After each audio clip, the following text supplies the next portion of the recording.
Sveiki visi, taigi šiandien bus neįprastas epizodas, nes važiuoju į praktiškai mirtį. Tai yra, lysiu į šaltą ežerą, nors niekada to nesu daręs ir šiandien labai lietinga ir šalta diena. Bet lenda ne vienas, lenda su žmogum, kuris yra protame, kuris yra ten labai dažnai varo. Ir jis įpratęs, o aš ne, pasižiūrėsim. Dabar aš esu pakankamai gyvybingas, bet po ežero padarysiu video su įspūdžiais. Šiandien yra šeštadienis, mums nereikia, sekmadienis. Ir mums nereikia dar į darbą kol kas. Jo, ir užvakar buvo Helovynas, sutalpinom 11 žmonių, buvo gan smagu, linksma. Vakar atvarė draugelis, dar pasėdėjom, pristakų pakapom, pridariau juokingų video, bet nežinau, ar įkelsim, galbūt ne. Bet jeigu tie video išeitų viešumą, aš garantu duodu, žmonės žvengtų, tokių žvengiau aš. Žiauriai žvengia. Tai juokinga. Gal įkatinsiu, nežinau, pažiūrėsiu, gal pradėsiu biškį editinti video ir gal įkatinsiu kelias sekundės bent jau iš jo, kad būtų įdomiau. Žodžiu, šiandien mes dabar važiuojam ne kamštį, mes važiuojam tiesiog įprastai į tam tikrą vietą, nežinau, gal iš galinio lango atpažinsit, kas Vilniuje gyvenat, pro kur ir į kur mes važiuojam. Galit atpažinti. Žodžiu, šiandien galime pakalbėti vieną iš, kadangi net nėra labai daug laiko, pakalbėsim vieną iš pasiūlytų žiūrovų temų. Tai palauk, reikėjo padėkoti gal pirmiausia vienam žmogui. Matėm, kad turim pirmą komentatorę, kuri parašė labai gražų atsiliepimą. Labai ilgą ir gražų didelį. Tai tiesiog noriu pasakyti, kad tokie dalykai motyvuoja, nesustoti, nepaisant visko, kad kas bus. Jeigu norit pasakyti heitą kažkokį, tai irgi galite, mes visiškai viską priemam. Tai... Komentuokit, laikinkit, man reikia engagemento. Mums reikia šitą kanalą pakelti biškį. Mums nereikia, jam reikia. Man reikia, nes aš savanaudis. Nes truputį arogantiškas žmogus. Jo, tai esmė yra tokia, kad pirmą savaitę tik tai kuriam jau turim 100 žiūrovų ant pirmų video. Reiškia, eina visiškai organiškai, jokios reklamos, nei cento neįdėjau reklamą į nieką ir vien tik tai su keywordsais ir mano nesąmonių kalbėjimu, mūsų nesąmonių kalbėjimo, aš nesąmonės kalbu, nei protingai šneka, aš šūdų šneku, mes po truputį kylam į viršų, pažiūrėsim, ką pasiūlys antrą savaitę. Žodžiu. Kokią temą reikia kalbėti? Pirma tema buvo, galim rinktis nelygybę arba santykiai. Kol dar yra laiko. Gal pratęst santykių temą, nes mes tam plėtojom praeitą kartą. Santykiai, kaip mes ją užbaigėm, žodžiu, yra vyras, moteris, arba 2 vyrai, 2 moterys, mes nesitriminuojam šitam kanale nieko. Ir jie tada kartais pykstasi, pavyzdžiui. Taip, visos poros kartais pykstasi. Tik įdomu, kaip, žinai, visi skirtingai labai. Jo, paaiškink komentarų, kaip jūs pykstasi. Šiaip tai yra žmonių, aš spėju, kad kiek girdėjau, kad kai kurie rėkia, ten mušasi, daužosi, o policija važiuoja. Rėkia, mušasi, daužosi, tuo tarpu kai kurie tyliai išsiaiškina viską. Pakankamai. Pavyzdžiui, aš tiesiog tyliai pizdyrinu nesąmonės. Reiškia, aš pykstu. Bet neturime mes kažkokių konfliktinių situacijų. Mes kalbamės, mes turim tą tokį gal dalyką, kad mes kalbamės. Ir gal yra tos erdvės duodama, jeigu matai, kad, pavyzdžiui, žmogus nenori šiuo momentu kalbėti, bandai kažkiek pakalbinti, jeigu vis tiek nenori, gerai, atsitrauki tada. Tik po to, po kelių dienų sužinai, kas tam žmogui buvo vis tik, kodėl jis, tarkim, pyko. Arba tau atrodė, kad jis pyksta. Bet... Jo, būna taip, kad moteris sako, ko pyksta, kas yra, o mano galvoj nieko. Tuščia. Aš visiškai negalvoju, aš nepykstu, nieko negalvoju. Ir tada jūs supyksta, kad aš pykstu, nors aš nepykstu, tada iš tikro supyksta ir tada būna blogi reikalai. Tai kartais vyrai tiesiog žiūri štifą į sieną ir nieko negalvoja. Neaiškiai, kad nepyksta. Jo, bet kad moteris kita pusė, žinai, matom truputėlį dalykus. Nes jeigu atrodo, tau nepasako tiesiai šviesiai, kas vyksta, tau atrodo, kad tu gal kažką padarai, arba tipo, kažkas pas mus negerai. Moteris taip labiau reaguoja, bet jeigu sakau, vyrai išsakytų dalykus tiesiai šviesiai, ta prasme, kad, pavyzdžiui, kaip pavyzdys grįžti iš po darbo, matai, kad antra pusė, tarkim, gal nenutiko ir tiesiai šviesiai pasako, žinok, noriu pažaisti pleistekų, man reikia savo laiko, tiesiog prasta diena buvo. Paklausi, gal nori pakalbėti apie tą prastą dieną, žmogus nenori, that's okay, aš žinau, kad tu pavargai, tau kažkas buvo, okay, atsitrauki, duodu erdvės. Bet jeigu žinai, kur sako vyras, nieko nėra, ir tu matai iš veido, kad kažkas yra, kaip tu nieko nėra. Tai, moteris supras, merginos tikrai supras, ką aš turiu omeny. Bet, reikia kalbėtis tiesiog. Kartais išvengiant konflikto reikia pasakyti, kaip tu jauties, kad ir tai yra sunku padaryti vyrams, ką vakar ir tavo draugas sakė. Bet, reikia išmokti kažkaip. Jo, kalbėti, svarbiausia yra komunikacija. Tas pats kaip ir prieš moteriškas dienas, aš įspėjau, sakau, Nu va, dabar tai tokia faina stadija bus šitą savaitę, bet jau žmogus įspėtas, jis žino, kad gali būti, kad šią savaitę biškai bus pikta, apsiverks, bus pikta dar kažką, bet žmogus žino, aš jau spėjau tave iš anksto, kad bus pizda. Tai aš per ovulacijos kokią savaitę iš karto, matai, kad antrą pusę, kaip ant sparnų, energijos pilna, kur nenuraminsi, nežinai, kas jie yra. Bet, kartais tiesiog įspėjai, pasakai žmogui, kad bus taip ir taip. Be to, taip, kita galiu ką tik šovė į galvą. Teisinis patarimas, tai nėra teisinis patarimas, nepriimti už rimtą pinigo, kaip už rimtą dalyką konsultuoti savo teisininkais, bet... Galimai dirba maksimos darbuotojų, galimai. Bet, žodžiu, esmė yra tokia, jeigu jums siūlo pasirašyti iš darbo jūsų norų, tarkim, jums sukuria spaudimą, sako, žiūrėk, negausi rekomendacijos, žiūrėk, ten dabar turi pasirašyti, nes kitaip nieko nebus, žodžiu, sukuria įvairiausią spaudimą, kad pasirašytumėt savo norų išeiti iš darbo. Nepasirašykit! Galite pasižiūrėti užimtumo tarnybos tinklapį, net yra tutorialas, ten parašyta, jeigu jums siūlo išeiti iš darbo savo norų ir jaučiate spaudimą, nepasirašykite ir kreipkitės į užimtumo tarnybą. Skambinkit darbo, yra toks dalykas kaip darbo komisija, darbuotojų komisija, darbo komisija, darbo taryba, man atrodo, ir jie jums padės išsukti iš situacijos, nes jeigu pasirašysit, tada daug sudėtingiau įrodyti, kad tai nebuvo jūsų valia.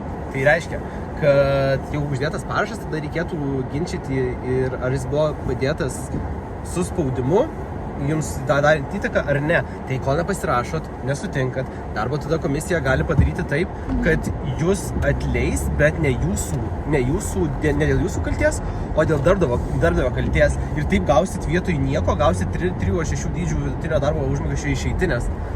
3 ar 6, neatsimenu tiksliai, sakiau, nežinau, aš apie ką kalbu. Bandai ir spoilint žiūrovams kokią specialybę?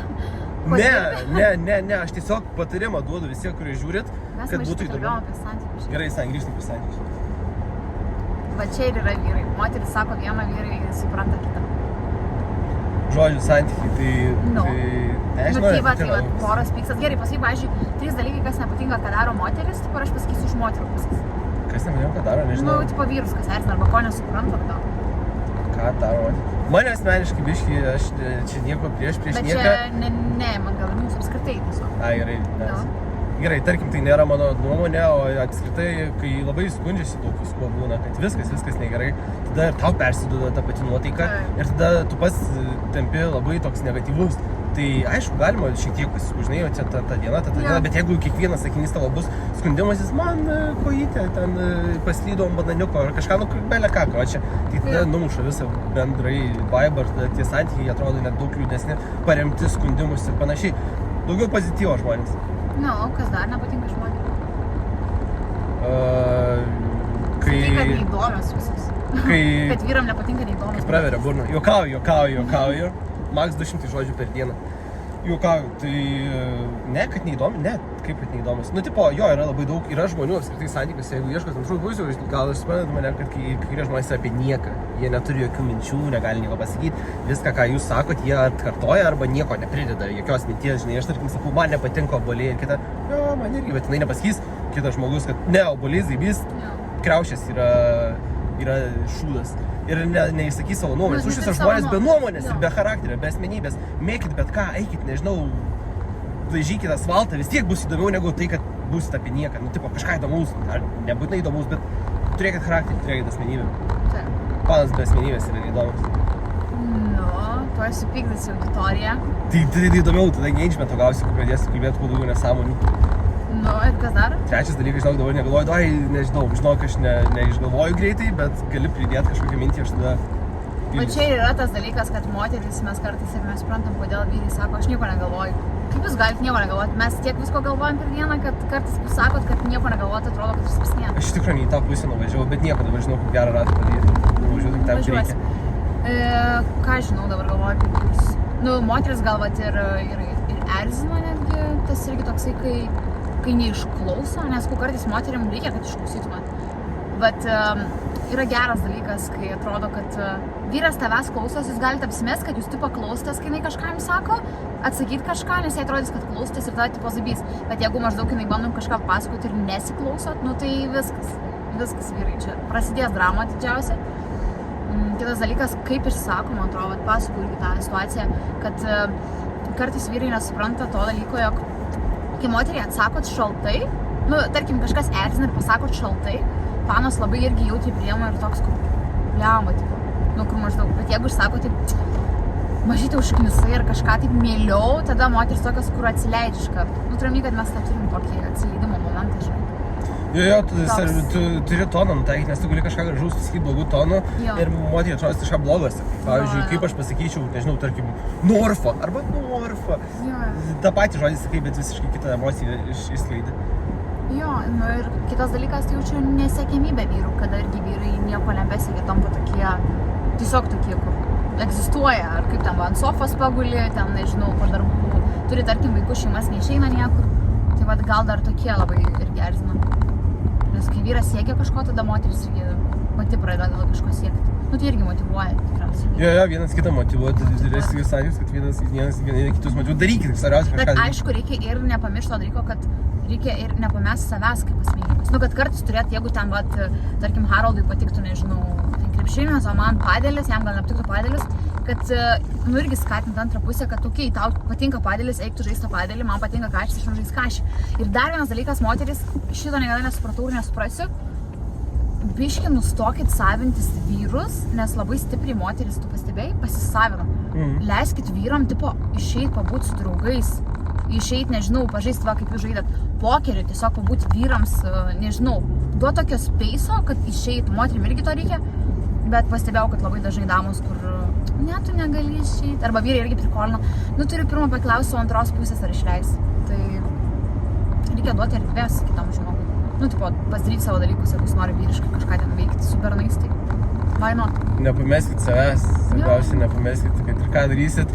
Jūs antrą pusę pamėgoti dėl to, kad jūs esate toks, dėl to ir jūs eigoje santykių nepameskit savęs. Aišku, supanašiai kažkiek santykius, tikrai perima kiekvieną pusę tam tikrų dalykų, prisitaikai, pasakyti kažkiek, bet jo. Ne, kad nebūtų taip, kad prieš tai buvo olimpinis sportininkas ir radai paną ir dabar tiesiog dužai alų kiekvieną vakarą ant sofos ir baigys tavo olimpinis sportininkas.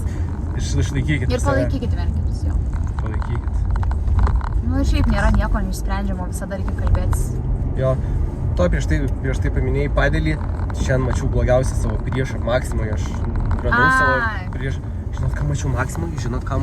Maksimui mačiau spurgą, mačą, skonio. Jūs debilai? Net Maksima pasidavė hipsteriam. Aš esu paskutinis karys, kovojantis prieš durnus trendus ir kovosiu iki pat galo, pamatysit, mark my words, mačas spurga, žalia, viemalų skonio. Nebandžiau, bet to nepirkau, nepalaikiau to dalyko, negalvoju, kad bandžiau, nebaigiau. Ėmiau ten karamelinę, dar kažkokią, bet ne mačą. Tai va, dabar bus kitas video, kad neprailgtų šitas, nes bus ilgas šitas video.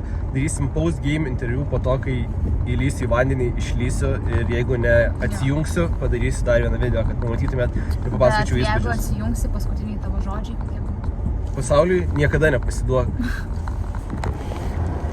Taigi, post-game interview. Pirmą kartą įlindau į vandenį taip ir išlikau gyvas. Keletą sekundžių iš kadro čia.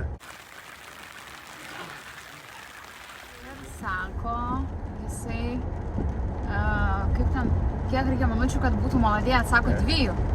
Jo, po minutės, aš toks, sakau, kiek sakai, 2 minutės, sakau, jo, sakau, dai. Ir išbuvau, 2 minutės išbuvau, žodžiu. Tai rekomenduoju, tipo, do it at your own safety, bet geras dalykas, man patiko, aš nežinau kaip jiem, bet man visai patiko. Gal yra žmonių, kurie šiaip nardo ir žiūri, tarkim, video, gal galite komentuoti, galėtų. Jo, bet surinksim ruonių klubą, sekmadieniais. Įlysti į Žaliuosiuose ežeruose, bet to, jeigu neatspėjot, kur mes buvom. Taip. Ir įlindom į vandenį. Tai man, o šiaip susitiksim tikriausiai eilinę dieną. Eilinę dieną? Jo, įkelsiu šitą ir po to, nežinau, galim šiandien dar vieną epizodą įkalt, arba kaip visą laiką darbo dienom važiuojant į kamščius, kai būsiu baisiai užsiknisęs. Geriausias mintis tada. Jo, kai mūsų veidukai nebus labai patenkinti ir laimingi. Taip. Šiaip egzistuojam. Šitą epizodą užbaigiam taip, gal dar vieną filmuosim, nežinau, iki.